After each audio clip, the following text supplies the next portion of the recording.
Hello, welcome to our Experimenting with Science channel. Today's experiment is Dance of the Shadows. Required materials: shadow wood model, objects the student may want to add, flashlight, ruler, eraser, cup, pencil, notebook, and similar objects.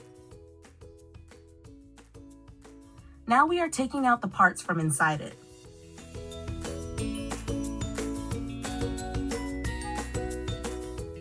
What does shadow mean?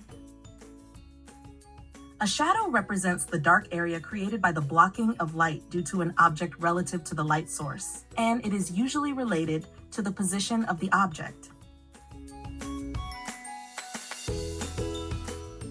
We've learned what a shadow means. By moving to a dark environment with the help of a flashlight, we can measure the length of the shadows by moving the flashlight closer or further away with the help of a ruler. Now let's move to a dark environment and conduct our experiment. You can fix the parts from your wood kit to a table like this with the help of dough adhesive. Then you can measure the lengths of the shadows by moving the flashlight closer and further away from the parts. You can also create your own stories and add any materials you want.